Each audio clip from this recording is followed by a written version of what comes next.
अस्सलाम वालेकुम व्यूअर्स, मैं हूं आपका होस्ट मोहम्मद डॉक्टर बिलाल शफीक और आप देख रहे हैं प्रोग्राम देखना पड़ेगा। व्यूअर्स, इस वक्त हमारे साथ मुल्क की एक मारूफ शख्सियत जो किसी तारुफ की मोहताज नहीं है, क्योंकि इस घराने ने चाहे इनके बड़े भाई हों, इनके वालिद हों और अब ये ख़ुद और नस्ल दर नस्ल जिनका काम है दीन की खिदमत करना। शाम अलाई ज़हीर साहब हमारे साथ मौजूद हैं, मजहबी स्कॉलर हैं, बर्निंग इश्यूज़ पे टका के बात करते हैं, अपने एक ब्लंट स्टांस रखते हैं, चाहे किसी को वो पसंद हो या ना हो। और सदर अहले हदीस पाकिस्तान भी हैं, जमीयत अहले हदीस पाकिस्तान के सदर भी हैं। अशाम भाई, बहुत बहुत शुक्रिया आपके टाइम का। अशाम भाई, इस वक्त मैं आपको एक मजहबी स्कॉलर के तौर पर भी इंटरव्यू ले रहा हूँ और वो इलामा इकबाल रहमतुल्लाह अलैह का शेर है, मेरी शायरी अच्छी नहीं है और ये चलाना है अगर मैं गलत भी पढ़ लूँ, क्योंकि जो आपके अंदर कमजोरी हो आप बताएं, जिसमें वो कहते हैं जुदा हो दीन सियासत से तो रह जाती है चंगेजी। दुरुस्त बात है। तो बीइंग अ मुस्लिम मैं समझता हूँ दीन और सियासत ये इनसेपरेबल है, इनको अलग नहीं किया जा सकता और ये कुरान और सुन्नत से भी प्रूव है। मुल्क के हालात आईनी, सियासी, माशी, इसका जिम्मेदार कौन है? पहले तो मेरा आपसे ये सवाल बिलाल भाई, जो आपने जिस शेर से इब्तिदा की है, पहले मैं उस दिबाचे के हवाले से बात करता हूँ। दीन, इसकी जो ट्रांसलेशन और तर्जुमा अगर लोगों को समझ आ जाए तो हमारे आधे मसाइल वैसे हल हो जाए। दीन कहते हैं दुनिया को गुजारने के तरीके का नाम। तो क्या दुनिया के अंदर सियासत नहीं है? दुनिया में रियासत नहीं है? दुनिया में मुआशरत नहीं है, मईशत नहीं है, मामलात नहीं है? तो दीन पूरे के पूरे मुआशरे का अहाता किया होता है और ये बात 100% दुरुस्त है कि जुदा हो दीन सियासत से तो रह जाती है चंगेजी। अगर सियासत से दीन निकाल दिया जाए तो फिर चंगेजियत ही है। फिर अगर आपके पास कोई मोरल वैल्यूज नहीं है, अखलाकी नॉर्म्स नहीं है, दीन की आपको सपोर्ट नहीं है, तो आप एक एथिज्म को जानते हैं कि एथियस्ट को सिर्फ लॉ ऑफ लैंड का डर होता है, उसको एक शख्सियत का मुक्तदर आला का कोई खौफ नहीं है। दुनिया के अंदर दो तरीके होते हैं खौफजदा करने के। एक तरीका ये होता है कि कानून मजबूत हो और दूसरा ये होता है कि आप किसी एक शख्सियत का खौफ अपने दिल में रखते हो कि मरने के बाद हमने उसके सामने पेश होना। अब आप ये सवाल की तरफ आते हैं कि आपने ये जो कहा कि पाकिस्तान के अंदर मईशत, ये जो मसाइल सियासत, ये जो मसाइल है ये क्यों है? मैं तहे दिल से और सिद्ध के दिल से आज एक बात कहना चाहता हूँ बिलाल भाई, मैं ये समझता हूँ कि पाकिस्तान को हमने दीन के नाम पे हासिल किया और दीन के साथ धोखा और फ्रॉड किया। हमने पाकिस्तान को ला इलाहा इल्लल्लाह की बुनियाद पे हासिल किया। एक बुनियाद, एक बिल्डिंग है, उसकी बुनियाद बनी है। आपने बुनियाद कंक्रीट की खड़ी की, नीचे से कंक्रीट निकाल दे, बिल्डिंग खड़ी रहेगी? नहीं रहेगी। हमने पाकिस्तान को इस बुनियाद पे हासिल किया था। हमें एक ऐसी तजर्बा गाह चाहिए जहाँ पे हम इस्लामी कवानीन का निफाज कर सकें। वो बुनियाद ही निकल चुकी है। अब वो बुनियाद ही नहीं है तो फिर आप क्यों शिकवा करते हैं कि हम मसाइल का शिकार हैं? आपने अल्लाह से वादा किया था कि अल्लाह हमें जमीन का एक टुकड़ा दे, कुर्रा अर्जी दे, तो हम उसके ऊपर रसूलुल्लाह के निज़ाम को लेके आएंगे। मैं और हमारा ये दो कौमी नजरिया क्या था, कायदे आदम की फिलॉसफी क्या थी, इलामा इकबाल का नजरिया क्या था, सर सैयद अहमद खान, ताकि जिनको लोग कहते हैं कि सेकुलर, ये सारे इस नजरिए के हामिल थे कि इस रियासत के अंदर दो कौमें इकट्ठी नहीं रह सकती। अपने अपने नॉर्म्स हैं, अपनी अपनी वैल्यूज हैं, अपने अपने तरीके के मुताबिक अलग अलग रियासत दरकार है। जुदागाना इंतहाबात ये सारी हमने पढ़ी हुई है बचपन से, लेकिन इम्प्लीमेंट क्या हो रहा है? क्या मुल्क के अंदर इस्लामी निज़ाम है? आपने मईशत की बात की है कि हमारी मईशत में सूद नहीं है, तो क्या सूद के ऊपर भी उलमा का कोई इख्तलाफ है? आप वैसे तो मेरे से डिस्कशन करते रहते हैं यार, फिरका वरीयत ये वो, लेकिन मुझे बताएं जिसके ऊपर इत्तफाक है, हमने तो उसको खत्म नहीं किया। सूद के ऊपर अहले हदीस हो, देवबंदी हो, बरेलवी हो, शिया हो, सब मुत्तफिक है हराम है। ना भी हो कुरान की आयत है कि अल्लाह रसूल से जंग करो, उसको हमने खत्म नहीं करना, मईशत दुरुस्त हो जाएगी। फिर लोग मिसाल देते हैं यार जिनकी सूदी निज़ाम है उनकी मईशतें दुरुस्त हैं। तो आप पाकिस्तान के अंदर ये बात देखें, हर बंदा अपने विजन का हामिल होता है। हमने ये वतन अल्लाह से एक वादे की बुनियाद पे हासिल किया, हमने उससे रूगर्दानी की, यू टर्न लिया और ब्लंट यू टर्न लिया, तो हम आज मुल्क के अंदर मईशत भी तबाह। जो आपने सियासी इंस्टेबिलिटी की बात की है, मैं समझता हूँ अगर मुआशरे में दीन हो तो इस तरह की इंस्टेबिलिटी भी नहीं होती। अच्छा भाई, आपने उलमा की बात की, ये सोशल मीडिया का दौर है और इस्लाम इज्तिहाद और जिद्दत की भी हमें बात करता है कि अपने आप को मॉडर्नाइज करो with the passage of time. जो चैलेंजेस इज्तिहाद का जो आपने लफ्ज बोल दिया, ये जामे है, ठीक है कि आपने कुरान और सुन्नत के ताबे रहते हुए, please correct me if I am wrong, बिल्कुल आपने कुरान और सुन्नत के आका की सुन्नत के ताबे रहते हुए आपने नए नए चैलेंजेस से नबर आजमा कैसे होना, इसे इज्तिहाद कहते हैं। उलमा का कंसेंसस इस पे हो, उम्मत का कंसेंसस हो। मेरा आपसे एक सवाल है, इस वक्त मिर्जा मोहम्मद अली इंजीनियर, मैं वो भी अपने आप को आलम कहता है और कहता है तमाम जो उलमा है वो चूरन या फक्की बेच रहे हैं, उनके अल्फाज है, मेरी ये जरूरत नहीं है, ठीक है। फिर मैं साहिल अदीम साहब की तरफ भी आऊंगा, जो खातून बैठी हैं बगैर पर्दे के, दूसरी खातून को वो कहते हैं मैं उस खातून का सपोर्टर नहीं हूं, लेकिन अगर एक शख्स तागूती निजाम को चैलेंज कर रहा है, क्या वो शख्स ये नहीं देखता कि मेरे सामने एक औरत बगैर पर्दे के बैठी है और दूसरी औरत भी बगैर पर्दे के, मैं दोनों से पूछ रहा हूं कि तागूती निजाम क्या है, और तागूती निजाम जो है वो अगर तुम्हें उसका मतलब नहीं पता तुम जाहिल हो। मैं भी समझता हूं जिसे तागूत का मतलब नहीं पता वो जाहिल है, जो अल्लाह और उसके रसूल के हदूद करदश शरीयत को नहीं समझता वो जाहिल है। लेकिन जब उलमा औरतों को बेपर्दा करके सामने बैठ के, बच्चे वाकया करबला हो, चाहे रोजे के फजाइल हो, चाहे इस्लाम की बात हो, वो जब उस तरह की बात करें और दूसरे एक जेहलम में बैठ के बाकी उलमा की धज्जियां रहे, तो आलम किसे माने, और वो वायरल भी हैं। मैं आपको एक बात बताता हूँ, ये जो आपने बात की है ना, आपके सवाल में इसका जवाब मौजूद है। सोशल मीडिया, जी सोशल मीडिया का दौर है ना, उनको सोशल मीडिया ने स्कॉलर बनाया हुआ है, वो हकीकत में दीन के तालिब इल्म नहीं है। और मैं ये समझता हूँ कि लोगों को ये अवेयरनेस पहुंचाने की जरूरत है कि आपने दीन लेना कहाँ से। आपने ये जो बातें की हैं तो मेरे दिमाग में तो अब साहिल अदीम की भी बात की है, मिर्जा की तरफ भी आता हूँ। साहिल अदीम की जो आपने बात की है, दुनिया में कोई भी बंदा हो उससे एक ऐसा सवाल किया जा सकता है कि इसका जवाब दे, और वो कहा जाए कि तुझे इसका जवाब नहीं आता तो तू जाहिल है। क्या ये एटीट्यूड दुरुस्त है? मिसाल दे रहा हूँ मैं, उससे कहता कि वलादियाती ज़बा का इंग्लिश तर्जमा सुना दे, या फलां अरबी कोर्ट की ट्रांसलेशन सुना दे, सुना सकता? नहीं सुना सकता। तो इसके अंदर उसका ये अंदाज़े गुफ्तगू भी दुरुस्त नहीं है। दूसरी बात यह है कि साहिल अदीम जैसे गधे को, मैं गधा क्यों कह रहा हूँ, क्या उसने एक बयान दिया कि गधा हलाल है। कोई गधा ही कह सकता गधा हलाल है? जिस बंदे का नॉलेज, इल्मी सतह ये है कि गधा हलाल है, आप उसको आलम कहेंगे। और जहां तक आपने मिर्जा जेलमी की बात की है, जो कहता है अम्मी कोई नहीं, आपने ये कहा उलमा को कहता है चूरन बेचने वाला, फक्की बेचने वाला, ये उसकी बदतमीजी अब लोगों के सामने अया हो चुकी है। मैं आज पीटीआई के नौजवानों से भी एक बात पूछना चाहता हूँ कि जिस वक्त ये सहाबा की तौहीन कर रहा था, सैयदना मीर मुआविया से लेके हजरत अबू सुफियान से लेके अम्मी आयशा, तलहा, जुबैर की, उस वक्त हम इसके ताकुब में थे, और इसके अलावा आपको पता पर्चे भी कटवाए और गिरफ्तारी की तहरीक भी चलाई। उस वक्त इसको सबसे ज्यादा सपोर्ट कौन करता था? पीटीआई का शख्स, पीटीआई का नौजवान, क्योंकि ये तब इमरान खान के हक में कुछ बयानात दे चुके हुए थे। आज कहां खड़े हैं वो पीटीआई के नौजवान, जब इसने इमरान खान के बारे में कितनी गलत गुफ्तगू की है ना, ठीक है, तो आज पीटीआई के नौजवान इसके खिलाफ हो गए। काश वो उस वक्त उठते कि जब वो साहबा की हुर्मत के ऊपर हमलावर था। आज अब इमरान खान की हुर्मत के लिए तो खड़े हो गए हैं। चलें, आपकी, मैं कहता हूं अल्लाह का शुक्र आपकी आंखें खुल गई हैं कि ये बंदा बदतमीज आदमी है, ये किसी के पेरोल के ऊपर है, ये कादियानी और राफियों का सहूलतकार है, इसमें किसी किस्म का कोई शुबा नहीं। आपके साथ कई दफा डिस्कशन हुई, इसने कहा नहीं कि कादियानी रसूलुल्लाह सल्लल्लाहु अलैहि वसल्लम की उम्मत में उठेंगे और पुलसरात पे अलहदा होंगे।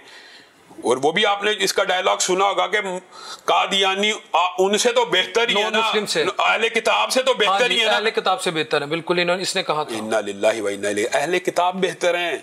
मुर्तद को ये कह रहा है कि वो अहले किताब से बेहतर है, जो खत्म नबूवत का मुनकर हो जाए उस। अब देखें इन लोगों का इल्मी नॉलेज और इल्मी सतह ये है, और ये टीवी के ऊपर बैठ के किसी औरत को के जाहल है। फिर आपने जिस चीज़ की तरफ इशारा किया कि वो बेपर्द औरत है, आप उसके बारे में, चलो इस चीज़ को मैं कहता हूँ साइड पे भी रख लें, तो आप दुनिया में कोई भी ऐसा सवाल मेरे सामने, मैं एक बात बताऊं, दुनिया का कोई बंदा मेरे सामने बिठा दें, मैं उससे एक ऐसा सवाल कर सकता हूं कि जिसका उसको जवाब नहीं आता होगा, बिल्कुल नहीं आता। तो इसका मतलब ये नहीं था वो जाहिल है। नहीं, एक मेरा सवाल देखें, मैं साहिल अदीम को सुनता हूं, मैं उनकी इज्जत करता हूं, हर बंदे का एक ओपिनियन है यार, लेकिन उनकी फील्ड फतवा नहीं है, फतवा नहीं। चलिए मैं ये कहता हूं एक मोटिवेशनल स्पीकर के तौर के ऊपर वो अपने आप को मुतारफ कराते तो ठीक था। वो झूठ बोलते हैं, वो कहते हैं, उन्होंने ये बात की है कि दज्जाल के सबसे ज्यादा पैरोकार उलमा होंगे, यह हदीस है, उसने कहा, यह रसूलुल्लाह पे बुहतान नहीं है। उलमा ही ने तो दज्जाल का तारुफ कराना है और उलमा ही ने तो बचाना, ठीक वो कह रहा है उलमा दज्जाल के पैरोकार होंगे।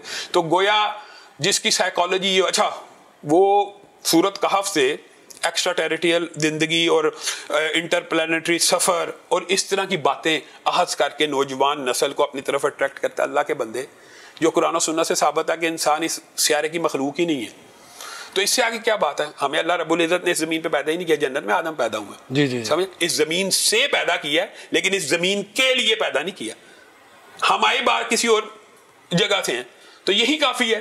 ये कहना कि इंसान ने कभी, जिन्ना सूरत कहफ का तर्जमा करते हुए कहता है कि वो जो बादशाह था वो जनाब यहाँ से किसी और सियारे पे चला गया, वहाँ से, इस तरह की बातें करता है। इसका इल्मी लेवल और इल्मी सतह क्या है?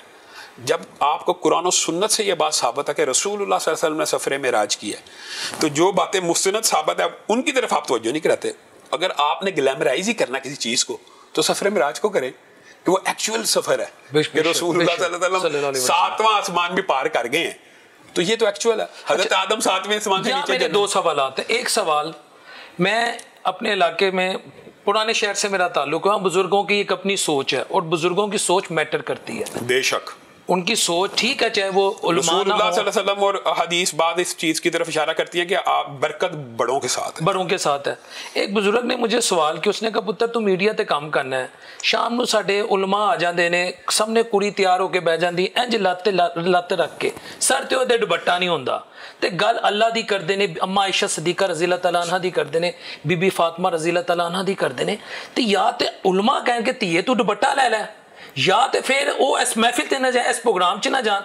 तो मैं साहिल अदीम साहब, इस तरह जितने भी स्कॉलर हैं, मेरा ये सवाल नहीं बनता कि आप जब अल्लाह रसूल की बात करें, कौम की बेटियों को मोटिवेट करें, आपके सामने खातून जिस हालत में, क्या उसकी शरीयत इजाजत देती है? सुनो, मेरा सवाल ये आप जलाल भाई, बुनियादी तौर के ऊपर अगर आपने शरीय तनाजुर में ये बात की है ना, तो इस्लाम के अंदर मेरा और आपका जो जिम्मा है ना वो इबलाग है। आप मुक्तदर भी हैं, यानी आपके पास कुव्वत नाफिज़ा है, तब आप इम्प्लीमेंट भी कर सकते हैं। लेकिन अगर आप एक अवामी, एक रियासत के आम शहरी हैं, तो आप किसी को ज़बरदस्ती ये नहीं कह सकते कि दुपट्टा पहन। आप इबलाग करेंगे कि दुपट्टा पहनना शरीयत में है। ठीक है। दुनिया की सबसे अफजल तरीन औरतें दुपट्टा पहन के निकलती हैं, हत्ता कि जो हमारी माएँ हैं, माँ के साथ तो निकाह नहीं ना होता, उम्महातुल मोमिनीन से निकाह नहीं ना होता, नहीं हो सकता, तो वो बापर्दा निकलती थी। इस तरह समझाना और बात है। और ये जो बुजुर्ग ने सवाल किया ये बड़ा अहम है। तो फिर इस तरह की मजालिस से उलमा बायकॉट क्यों नहीं करते? उसकी एक वजह कि रसूलुल्लाह सल्लल्लाहु अलैहि वसल्लम उकास के और दीगर अरब के जाहिलियत के बाज़ारों में जाके तबलीग किया करते थे। मिसाल दे रहा हूँ, अगर वहाँ से उलमा ही उठ जाएं तो इबलाग कैसे होगा?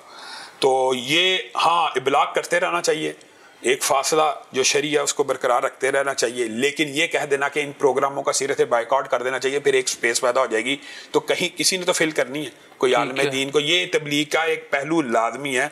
और ये इसकी एक रवायात बड़ी तफसीली भी मौजूद है कि रसूलुल्लाह सल्लल्लाहु अलैहि वसल्लम खुद मेलों में जाके तबलीग करते रहे, खुद जाके तबलीग करते रहे, और करनी चाहिए।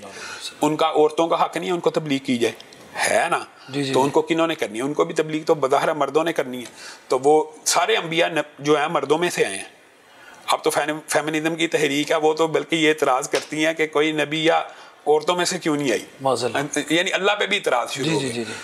तो बहरहाल मर्दों ने ही तो तबलीग का फरीदा सर अंजाम देना। लेकिन उनका ये क्वेश्चन है कि एक औरत बहुत ज़्यादा ज़र्क बर्क और गैर शरी लिबास और हदूद की यूद से आज़ाद है, तो उसके सामने कतन नहीं बैठना चाहिए, उसका बाइकआउट होना चाहिए।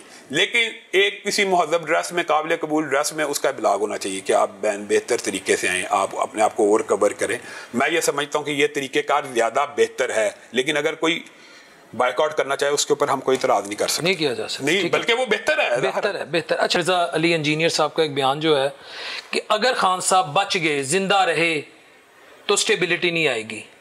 आप भी एक आलम हैं, आप भी एक सियासी जमात को लीड कर रहे हैं, ज़ीरक सियासतदान है, चीज़ों को समझते हैं, दीन की भी खिदमत करते हैं। आप समझते हैं कि इस तरह के हालातों के अगर इमरान खान साहब बच जाते हैं, एक सियासी जमात को वो लीड कर रहे हैं, पॉपुलर पॉलिटिकल पार्टी है, तो मुल्क में स्टेबिलिटी नहीं आएगी? मैं ये समझता हूँ कि इस तरह के वाहियात बयानात जो हैं इनको कंडेम इसलिए करना चाहिए कि कुछ अर्सा पहले अगर ये बयान था कि नवाज शरीफ अगर मुल्क की सियासत में रहेगा तो मुल्क मुस्तहकम नहीं होगा, इमरान खान अगर जिंदा रहेगा तो मुल्क स्टेबल नहीं होगा, ये बयान काबिल मज़म्मत है। तो आपने पहले भुट्टो को फांसी दे दी है इस वतन में, इलेक्टेड वज़ीर आज़म को, क्या मुल्क स्टेबल हो गया? हुआ? अब बताएं। तो इसका मतलब यह है कि किसी के मरने से इस चीज का ताल्लुक नहीं, जब तक आप निजाम दुरुस्त नहीं करेंगे। निजाम जरूर दुरुस्त होना चाहिए। अगर तो वो बात करता निजाम की दुरुस्तगी की कि खान साहब ने 9 मई को ये जो वाकयात नौजवानों को मुश्तिल किया, ये गलत है, हम भी कहते हैं गलत है, ठीक है। लेकिन ये कहना कि ये अगर जिंदा ही रहेगा तो ये मुल्कों को, तो ये आपकी सोच और फिक्र, इखलाकी पस्ती की इंतहा, यही वो सोच और फिक्र है कि जिसकी वजह से हजरत उमर शहीद हुए, हजरत उस्मान शहीद हुए, हजरत अली शहीद हुए। किस लिए हुए? यार उमर जिंदा रहेगा, उस्मान जिंदा रहेगा, अली जिंदा, तो इनकी शहादतों से इस्लाम को नुकसान पहुंचा। मैं अल्लाह माफ करे, इनका मिसाल इमरान खान से कंपैरिजन नहीं कर रहा। लेकिन अगर आप किसी भी सियासतदान के बारे में ये फैसला कर लें, ने फैसला किया पर बुक्ति जिंदा रहेगा तो मुल्क स्टेबल नहीं रहेगा, मार के स्टेबल रह गया, उसी के बेटे को, उसी के पोते को तलाल के बाद भी शाहजेन बुख्ती वजीर रहा है कि नहीं पिछले इंटीरियर बिल्कुल रहा है इसी पिछले दौर में जी, तो आपने किसी को मार के क्या हासिल कर लिया? PTM 1 के बाद जो सेटअप बना है उसमें मिनिस्टर है शाहजेन रहा है। अच्छा मुझे एक बात बताएं, जुल्फकार अली भुट्टो के मर जाने के बाद बेनजीर नहीं रही है, बेनजीर के मर जाने के बाद बिलावल भुट्टो वजीर हारजा नहीं रहा। तो अली अब मुझे एक बात बताएं, मैं ये मेंटालिटी कहता हूं चेंज होनी चाहिए तो कि किसी लीडर को मार दिया जाए तो स्टेबिलिटी आ जाएगी। ये सोच बदलने की जरूरत है। किसी के मर जाने से ना स्टेबिलिटी का कोई ताल्लुक होता है ना कि, लेकिन ये होता है कि आपकी आपका जो अंदर है ना वो राजी हो जाता है। तो मिर्जा मोहम्मद अली जेलमी ने अब नया दुश्मन चुना। पहले वो खान साहब के कसीदे पढ़ता था, अब वो खान साहब की अपोजिशन में चला गया है और उसकी डोरियां हिलाने वाले कुछ लोग हैं। तो वो अब अगर खान को मारना चाहता है तो ये उसकी जाती अना की तो तस्कीन हो सकती है, इसका मुल्क की स्टेबिलिटी से कोई ताल्लुक नहीं। मिर्जा साहब ऐसे बयानात क्यों देते रहते? 2-2 4-4 माह बाद उनका एक ऐसा बयान आता है कि जिससे ना आवाम चाहे एक्सट्रीम हो जाती है, यानी एक्सट्रीम्स की 2 किस्म की होती हैं, तो एक्सट्रीमिज्म नजर आता है, उसमें शिद्दत पसंदी नजर आती है। एक धड़ा रखता है, वो बुनियादी तौर पे आलम दीन नहीं, वो धड़ा रखता है। मिसाल दे रहा हूँ, जब कादियानियों की सपोर्ट करता है ना बयान में, तो उसका देन होता है चलो ये जो कम्युनिटी है ये मेरे सपोर्ट में खड़ी होगी। जब राफजियों की हिमायत करता है उसके देन में ये आता है कि जो अहले तशी हैं वो इनमें से सारे अहले तशी राफजी नहीं होते ना, सारे अहले तशी साहबा को गालियां देते हैं, लेकिन जो साहबा को बुरा भला कहता है उनकी सपोर्ट हासिल करने की कोशिश करता है। जब इद्दत वगैरह के मामला केस चल रहे थे तब बुशरा बीबी के हक में बयान दे के PTI की हमायत हासिल की। अब उसको दरकार थी एक और तबका फिक्र की हिमायत, अब वो शायद नून लीग की आंखों का तारा बनना चाहता है।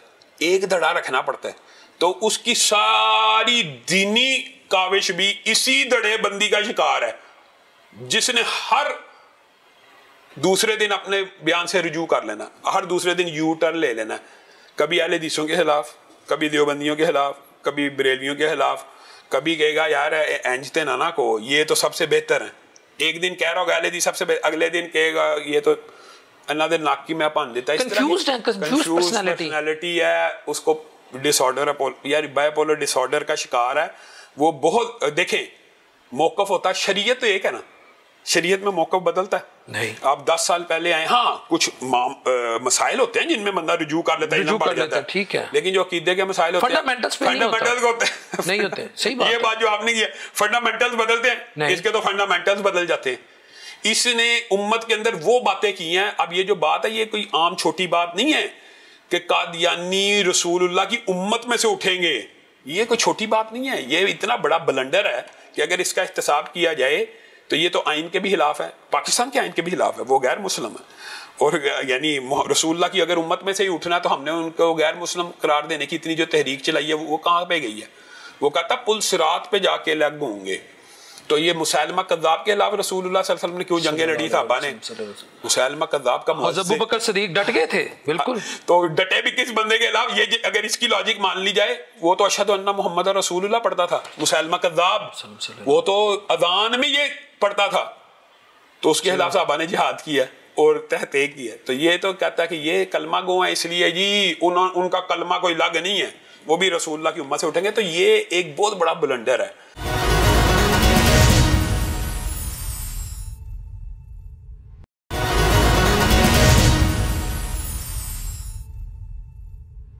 एक तरफ साहिल अदीम हो, एक तरफ इंजीनियर साहब हो, तो आपकी नजर में बेहतर कौन है?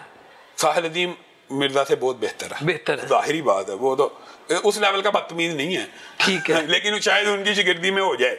अच्छा, लेकिन ब्लंडर बहुत है, ब्लंडर उसके भी बहुत है। देखे गदा हलाल है यार, अब ये देखें यार, ये कोई छोटा ब्लंडर है, ये बहुत बड़े ब्लंडर है। यानी कोई इल्मी सतह के लेवल पे, यानी उलमा दज्जाल के सबसे पैरोकार दज्जाल के उलमा होंगे ये, और ये रवैये और ये तकब्बुर और ये अनानियत तो दीन में है ही नहीं। मैं ये समझता हूँ दीन का जो दाई होता है ना, वो जब गुफ्तगू करे तो खुद इख्तिसाबी की ऐसी कफियत से गुजरे कि अगर रसूलुल्लाह हो, सहाबा हो, असलाफ हो, मुहद्दिसीन हो, वो ये गुफ्तगू करेंगे तो इंसान सोचे कभी नहीं करेंगे, तो वो गुफ्तगू नहीं करनी चाहिए।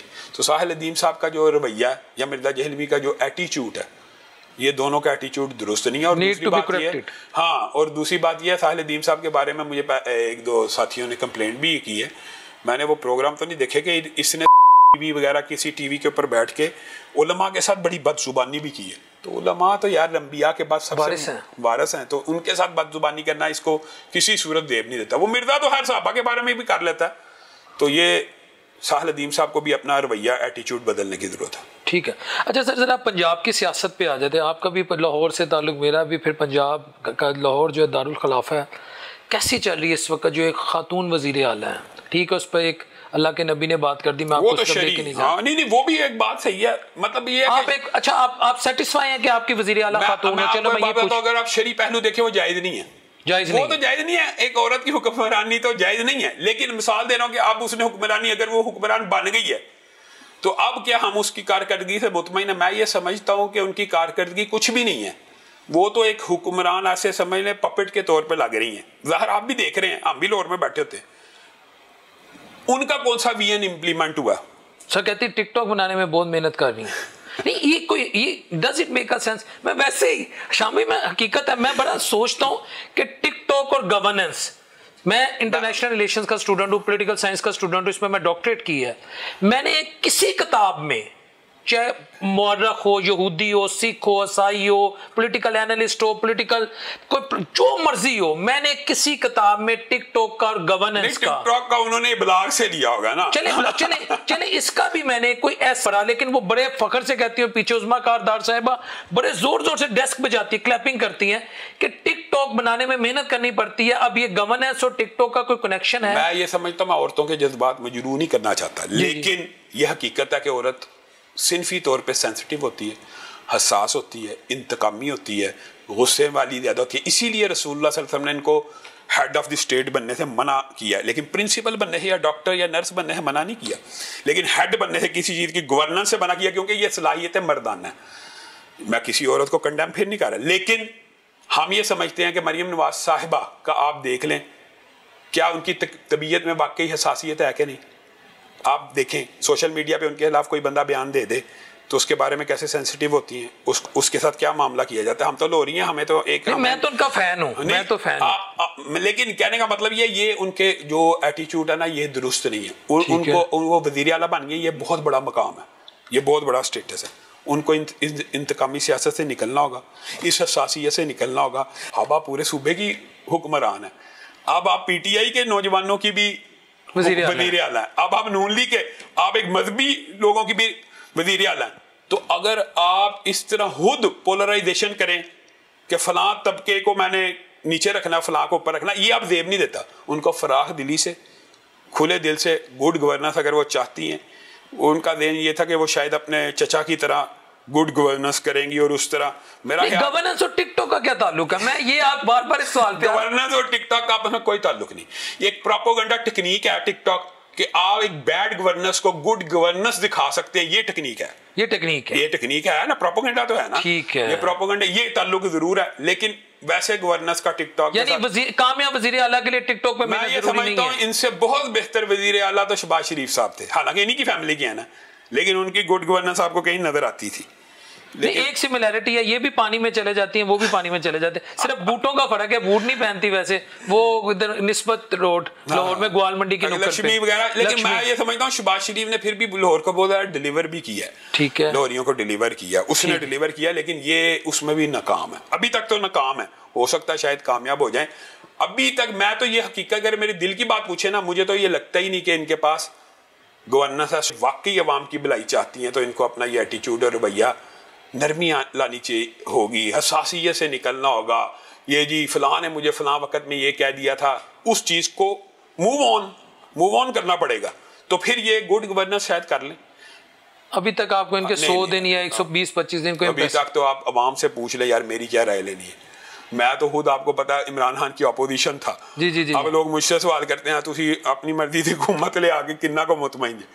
तो बहरहाल लोग, अभी मैं ये समझता हूँ कि जो पीटीआई के जो मेरे नमाजी खास तौर पे मुझे कहते हैं लामा साहब आपने 5 साल इमरान खान की अपोजिशन की है, ये लोग आ गए, इन्होंने क्या डिलीवर किया, तो लोग उससे ज़्यादा परेशान है, हकीकत है ये बात। आज मुआशरा उससे ज़्यादा परेशान है, महंगाई बढ़ गई है, पेट्रोल की कीमतें कहाँ चली, हर चीज़ मेरा ख्याल है कि बैड गवर्नेंस की तरफ मुलक गया, बैड गवर्नेंस की तरफ गया।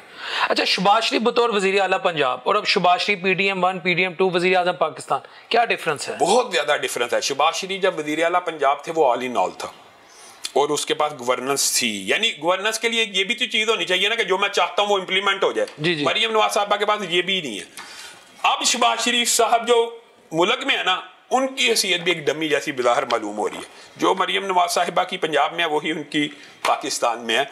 वरना जब पंजाब में थे तो उनके पास पूरे इख्तियारात थे। अब वो मुल्क के वज़ीर आज़म है, मेरे ख्याल में बिल्कुल ही बेइख्तियार है। वो तो कहते हैं मैं प्रेशर नहीं लूंगा, मैं इस्तीफा दे दूंगा, कॉम्प्रोमाइज नहीं करूंगा। इतना को उनके पास इख्तियार है कहने का, इतना बिज़ाहिर इतना ही इख्तियार है। बेइख्तियार वज़ीर आज़म महसूस हो रहे हैं और पूरा मुल्क इसको फील कर रहा है। अच्छा, ये जो IMF का एक मसला है और IPPs का, इंडिपेंडेंट पावर प्लांट्स, इन दो मसाइल की वजह से मैं और आप, एक आम पाकिस्तानी, पंजाबी च कहंदे ने वो रगड़ा गया उन्होंने तो यहो जिहा रगड़ा लगा कि अल्लाह ताला माफ करे, वो नफसियाती मरीज बन गया। सर, मैंने और आपने IPPs नहीं इंस्टॉल करवाए, ना हमारे उसमें शेयर हैं। IMF के पास ना आपके बुजुर्ग गए, ना मेरे बुजुर्ग गए, ना आम आदमी गया, ना मैं गया। इन दो पॉलिसीज का जिम्मेदार आप भी एक सियासी जमात को लीड कर रहे हैं, आप किसे करार देते हैं? ये समझता क्या इमरान खान का सारा कसूर है? मैं ये समझता हूँ बिलाल भाई के मोहसिन नकवी साहिब का एक बयान बहुत अहम है। उन्होंने कहा 80 करोड़ के ओवर बिलिंग हमने पकड़ लिया, लेकिन उनके खिलाफ कार्रवाई नहीं हो पा रही, वो इतना मजबूत है। आपको पता है मोहसिन नकवी साहब ने ये बयान दिया कि 80 करोड़ यूनिट्स ओवर बिलिंग हुए। 93 करोड़ शायद कहा था। मतलब 80 करोड़ से भी ज्यादा ऐसे ही है। ठीक है, अब मुझे एक बात बताएं कि अगर मुल्क का वजीर दाखिला एक जिम्मेदार सीट के ऊपर है, बड़ी जिम्मेदारी है, और वो कह रहा है उन IPPs के खिलाफ कोई कार्रवाई हो सकी है? नहीं हो सकी। ये IPPs के पीछे कौन है ये प्रोब करें। आप साफी हैं, आप इन्वेस्टिगेटिव जर्नलिस्ट के तौर के ऊपर प्रोब करें, आपको समझ आ जाएगी इनके पीछे भी वही सियासी रहनुमा है। ये जो बिजली के जो सारे ये IPPs वगैरह लगे हैं, आपके ख्याल में ये कोई गैर मुल्कियों ने लगाए हैं या खलाई मखलूक ने लगाए हैं? ये पाकिस्तान के सियासतदानों ने लगाए हुए हैं और उनके MNAs MPAs असम्बलीज में मौजूद हैं। किसने पकड़ना है, किसने एहतसाब करना है? ये मुआहदे जो होते हैं, अच्छा चलें, अगर आप और मैं बतौर पंजाबी, अल्लाह माफ़ करे मैं तअस्सुब का कायल नहीं हूँ, पंजाबी मैं पाकिस्तानियों को बराबर समझता हूँ, लेकिन आज़ाद कश्मीर वालों ने अपना हक ले लिया। IPPs उधर लागू नहीं होते।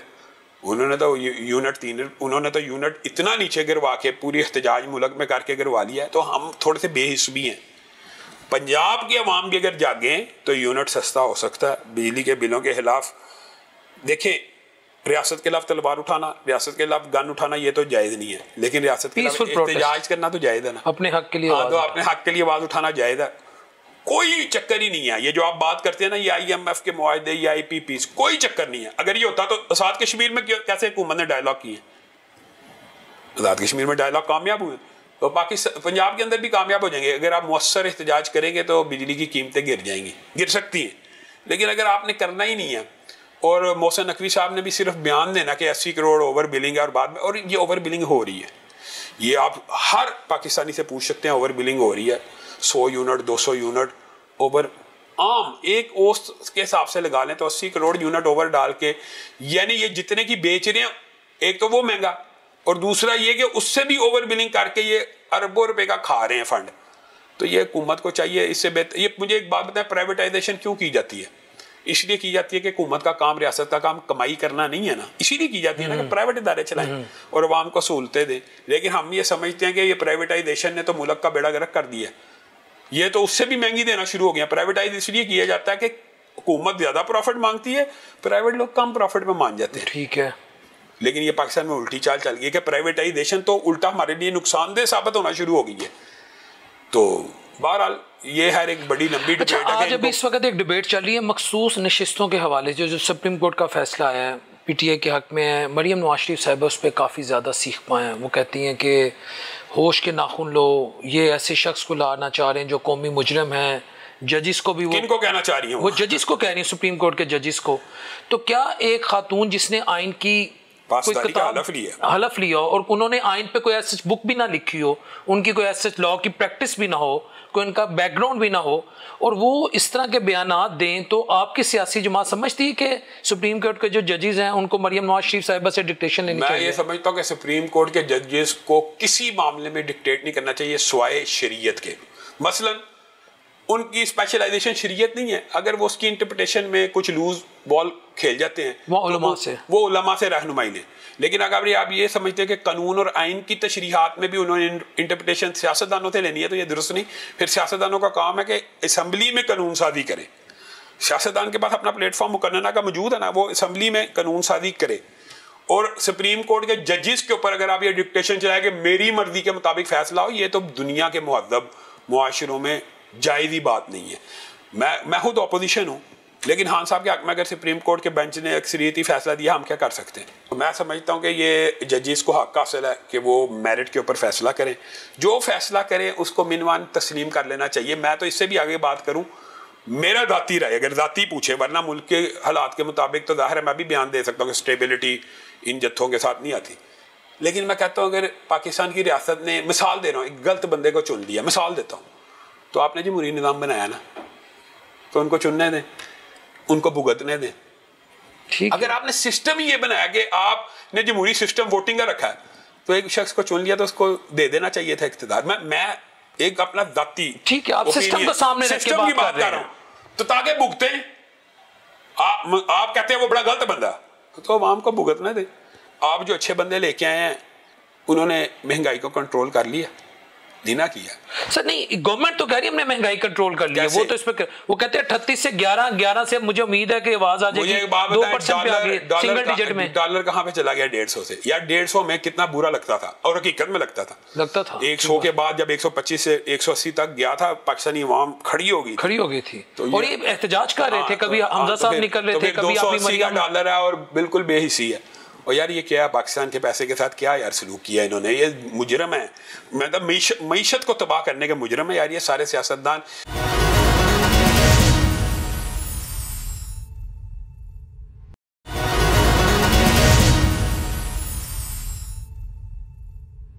इस वक्त यार हकीकत बात ये लोग ये समझते हैं कि हुकूमत नहीं है शहबाज शरीफ की, और आप राना सनाउल्लाह की जिम्मेदार शख्स है ना। जी जी जी जी, उसने क्या बयान दिया कि मोहसिन नकवी तगड़ा है, उन्होंने कहा वो शुक्र वज़ीर आज़म नहीं बने। उनकी बातों से लग रहा था कि अगर मोहसिन नकवी चाहते तो वज़ीर आज़म ही बन सकते थे। बेशक इज्जत और जिल्लत अल्लाह के इख्तियार में होती है, तो ये मोहसिन नकवी चाहते तो वज़ीर आज़म, उनकी बात से महसूस नहीं, उनकी बात एग्जैक्टली यही थी कि वो वज़ीर आज़म से भी तगड़े हैं। अच्छा शाम भाई, ग्रैंड डायलॉग की तरफ भी आ जाते हैं, किसी भी मसले का हल टेबल टॉक पे ही होता है, लेकिन एक तरफ से पाबंदी की बात होती है कि जी पीटीआई पे पाबंदी लगा दी जाए, दूसरी तरफ पीटीआई के बारे में एक आम बंदा भी, उनका सपोर्टर भी ये कहता है कि अगर खान साहब आएंगे तो इस दफ़ा हम भी इन्हें नहीं छोड़ेंगे। अगर यही बदले की, रिवेंज की सियासत चलेगी और इसको दबा दो, इस सियासी जमात पे बैन लगा दो, हत्ता कि माजी में भी बहुत सारी सियासी जमातों पे पाबंदियाँ लगती रही हैं और वो बाद में मुख्तलिफ नामों से आगे, जैसे नैम नेशनल अवामी पार्टी, फिर अवामी नेशनल पार्टी बन गई, बाप आ गई, पाकिस्तान कम्युनिस्ट पार्टी भी एक थी 1954 में गालबन पाबंदी लगी, चलता आया है। ठीक है, तो सवाल मेरा ये है कि इस माहौल में कैसे ग्रैंड डायलॉग की तरफ जाया जाएगा और कैसे बैठ के अवाम को रिलीफ देने की कोशिश करेंगे? मैं समझता हूँ ये जो आपने बात की है ना, असल मसले का हल ये है कि सारे मिल बैठे, और मिल बैठे इस बंदर बांट के लिए नहीं। ये पाकिस्तान में एक अजीब मसला ये है कि ग्रैंड डायलॉग जब होता है बंदर बांट शुरू हो जाती है। बंदर बांट ये है कि सियासतदान कहता है चलो यार सब कदरे जो हमें इतना खाने दे, इतना खाने दे। इस अगर मैं कहता हूँ अगर कुछ मुख्तदर हल्कों ने करना है ना, तो वो सिर्फ इस चीज को कंट्रोल करने, करप्शन को, सियासतदानों को सिर्फ करप्शन ना करने दें, बाकी हर काम में उनको आजाद छोड़ दें, मुल्क चल जाएगा। सर अफसरशाही करप्शन करती है, वो कैसे बच जाती है? गालियां सियासतदानों को पड़ती हैं। अच्छा मुझे एक बात बताएं, अफसरशाही सियासतदान के बगैर करप्शन कर सकती है? नहीं कर सकती। ब्यूरोक्रेसी भी तब करप्शन करती है जब सियासतदान करप्ट हो। ये भाई याद रखना, अन्नासु अला दीनी मलूकिहिम, लोग अवाम अपने बादशाह के दीन पे होते हैं। यानी जो बड़ा बंदा करप्ट होगा तो नीचे तक करप्शन आएगी, अगर ऊपर ईमानदार आएगा कुछ फर्क पड़ता है यार।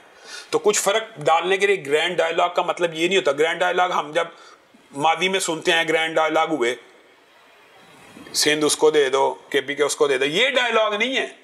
ये डायलॉग तो फिर इस इलेक्शन में आपने कर लिए हैं। केपी के इमरान खान को मिला हुआ है, सिंध पीपल पार्टी को मिला हुआ है, पंजाब नून लीग को मिला हुआ है। ये तजर्बा कामयाब हुआ नहीं? हाँ, अब बात समझ आइए, ये बंदर बांट कामयाब नहीं होनी। ग्रैंड डायलॉग का मतलब ये होता है मुल्की मसाइल मिलके कैसे हल करने हैं, और जिसको हमने वसाइल कैसे जनरेट करने हैं। ये तो एक फेस सेविंग है, ये फेस सेविंग गवर्नमेंट चल रही है। ये आपको, ये हकीकी गवर्नमेंट नहीं है, ये हकीकी अवामी गवर्नमेंट नहीं है, ये फेस सेविंग गवर्नमेंट है। बैठे सियासतदान भी बैठे और बैठ के इसका कोई एमिकेबल हल निकालें, सोल्यूशन निकालें। और जहां तक आपने ये बात की है ना, इमरान और नवाज शरीफ इकट्ठे बैठ सकते हैं? बैठना चाहिए। बैठ सकते हैं? बैठ सकते हैं। अगर उनका दिल चाहेगा वो बिठा देंगे, अगर वो तख्त पे बिठा सकते हैं तो तख्ते पे भी बिठा सकते हैं। कहने का मतलब है बिठाना चाहिए, बिठाना चाहिए, जरूरत है, जरूरत है समर की कि एक कंसेंसस गवर्नमेंट इस तरह की बने कि मुल्क के मसाइल उसके वसाइल के मुताबिक हल करने हैं। अगर इस चीज़ के ऊपर इत्तेफाक हो जाए तो जहाँ तक वैसे आपने पाबंदियों की बात की है ना, मैं ये समझता हूँ पाबंदियाँ मुख्तलिफ सियासी जमातों के ऊपर लगाना ये हल नहीं है, हल नहीं। चाहे मैं भी मिसाल दे रहा हूँ, खड़ा हो जाऊँ कि लगा दो लगा दो लगा दो, मुझे शायद कुछ बेनिफिट्स मिल जाएं कि आप जी हमारी जुबान बोल रहे हैं, लेकिन उस वो मुल्क के लिए बेहतर नहीं है। अच्छा, मेरा आखिरी क्वेश्चन जो मैंने इसलिए रखा था कि ताकि इस पर मैं आपका एक थोड़ा ओपिनियन ले सकूं। गुज़िश्ता 2-3 माह में हम देख रहे हैं आए रोज़ हमारे फ़ौजी जवान जो हैं शहादत दे रहे हैं इस मुल्क की हिफाजत के लिए, सालमियत के लिए। तमाम तरफ से आपको पता हमारा बॉर्डर मशरिक़ हो या मगरिब हो या इंटरनल सिचुएशन हो, इस वक्त फ़ौज हालत जंग में, बेशक चाहे सिपाही हो, मेजर हो, कर्नल हो, ब्रिगेडियर हो, हर कोई जाम शहादत नोश कर रहा है।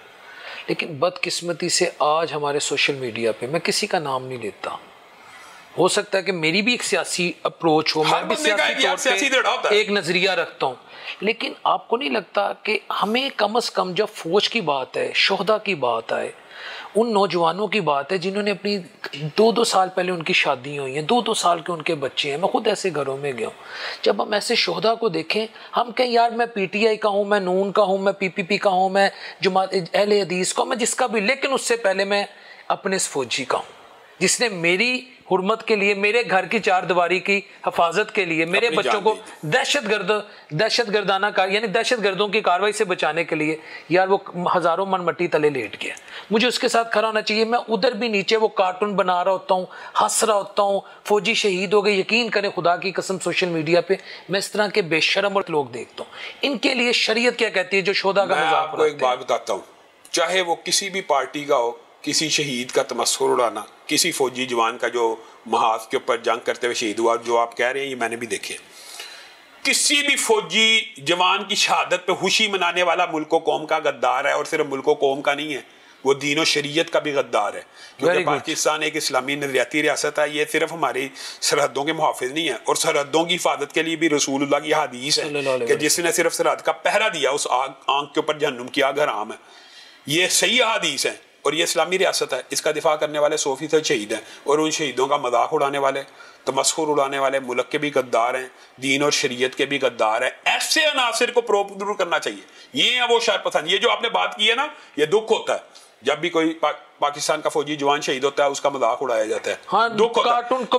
अब आप देखें वो जो है ना, इनको कंडेम करना। और एक और बात भी मैं कहना चाहता हूँ, जब ये फौजी जवान शहीद होते हैं ना, तो इसके इजहार हमदर्दी पूरे मुल्क और कौम से आनी चाहिए। ये चीज आप किसी भी सियासी जमात से हो, सदर ने बयान दिया, वजीर आज़म ने बयान दिया, बस आप किसी भी पाकिस्तान की सियासी या मजहबी जमात से हैं, आपने उसी दिन आपको चाहिए उन्हीं से इजहार तदियत करें और दुख का, गम का, रंज का इजहार करें, ताकि वो खारजी सोच और फिक्र जो शरपसंदों की है उसको भी तो रोका जाए, उसको रोका जाए कि ये सिर्फ। अच्छा, मैं लेकिन आपको एक बात बताता हूँ, जो लोग इनके ऊपर इल्जामात लगाते हैं ना, वो भी बड़े सती नौयत के होते हैं। वो वहां पे हम इनके साथ खड़े, वहां पे हम इनके शाना पे शाना खड़े हैं। जब वो सरहदों का दिफा करेंगे तो पाकिस्तान का हर शहरी उसके ऊपर लाज़िम है, फर्ज है कि वो इनके साथ खड़ा हो। हाँ, सियासत में आने के ऊपर इख्तिलाफ हो सकता है, ओपिनियन का डिफरेंस हो सकता है, ओपिनियन रखे, लेकिन किसी शहीद का मजाक, मैं ये कहता हूँ मैदान अपना अपना है, उस बात को इस बात से रिलेट करना जहालत है। बिल्कुल ठीक है। जज़ाकल्लाह शाम भाई, बहुत बहुत शुक्रिया आपके टाइम का।